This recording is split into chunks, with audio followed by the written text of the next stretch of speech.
বাবা মানুষের জীবনে খুব গুরুত্বপূর্ণ একটা ব্যক্তিত্ব।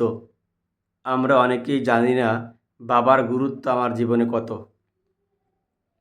একজন ব্যক্তি একবার ভাবলো যে আমার তো কোটি কোটি টাকা আছে, এবার আমি আমার ৪৫ বছরের জীবনের জন্মদিনটা পুরাতন বন্ধুদের সাথে পালন করব। তো যখন সে পুরাতন বন্ধুদের সাথে পালন করে, তখন সেই সকল ভালো ভালো বন্ধুদের মধ্যে একটা গরিব বন্ধু আসে, যার তেমন কোনো টাকা পয়সা নেই, ভালো তেমন কোনো শার্ট নেই। তো তাকে তখন ফোন দেওয়া হয়, বন্ধু আমার জন্মদিনে আসিস। তখন বলে, আমাকে ছেড়ে দে না, আমি ব্যবসায় লস খেয়েছি, আমার অবস্থা ভালো না, পরার মতো একটা ভালো কাপড় নেই। তারপরও বলে, তুই একটু কষ্ট করে আসিস, আমরা বন্ধুরাই তো।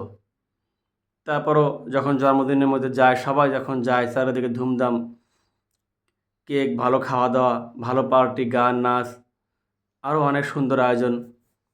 তখন হঠাৎ করে ওই বন্ধু কেক কাটার পরে সবাই খাওয়া দাওয়ার সময় দেখতে পারলো তার হাতের আংটিটা নেই, আংটিটা হারিয়ে গেছে। এখন সবাই সবাইকে চেক করতেছে, হ্যাঁ আংটিটা হয়তো এখানেই আছে, আমার সবাইকে চেক করি। তো চেক করতে করতে যখন ওই যে যে ধুলোমলিন কাপড় পরে আসছে যে গরিব বন্ধুটা, যখন তার পকেটে চেক করতে যায়, তখন সে বলে, আমার পকেটে আমি হাত দিতে দিব না।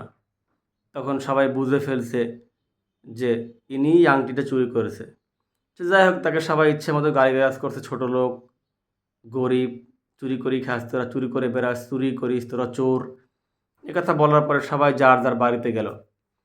বাড়িতে যাওয়ার পরে যখন উনি ওনার জামা কাপড় খুলতেছিল, তখন কোনো না কোনোভাবে আংটিটা তার প্যান্টের পকেটের মধ্যে আটকে আছে।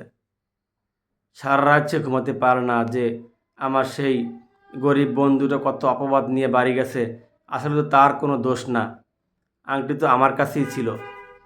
এবার খুব সকালবেলা দরজায় নক আসলো সেই গরিব বন্ধুটার বাসায়। দরজা খুলে দেখে যার জন্মদিনে গেছিলাম সেই বন্ধু। বলছে, বন্ধু তুমি এত কষ্ট করে আমার বাসায় আসলা? বলছে, দোস্ত আংটিটা তো আমার পকেটেই কোনো না কোনোভাবে আটকে গেছিলো, আর তোমাকে সবাই কত না কত কথা বলছে, তুমি কেন তোমার পকেট চেপে ধরছি, কেন তুমি তোমার পকেটে চেক করতে দাওনি?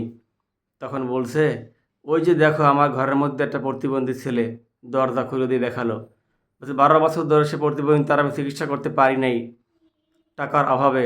তো ও বলছিল, বাবা আমার জন্য একটা মিষ্টি কিনে নিয়ে এসো। তো আমি তোমার জন্মদিনের পার্টি থেকে একটা মিষ্টি কাগজে মরিয়ে আমার পকেটের মধ্যে রাখছিলাম আমার সন্তানটার জন্য। যদি তোমরা চেক করতে, তাহলে আমি ধরা পড়ে যেতাম আমি একটা মিষ্টি চোর, যার কারণে আমি আমার পকেট চেক করতে দেইনি।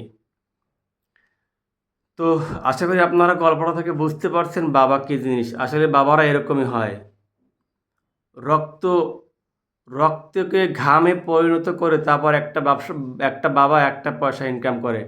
একজন রিকশাওয়ালা জানে বাবা কী জিনিস।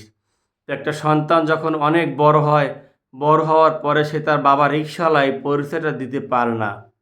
তার মা কাজের বুয়া ছিল, এই পরিচয়টা দিতে দিতে পারে না। তার বাবা দিনমজুর ছিল, এই পরিচয়টা দিতে পারে না।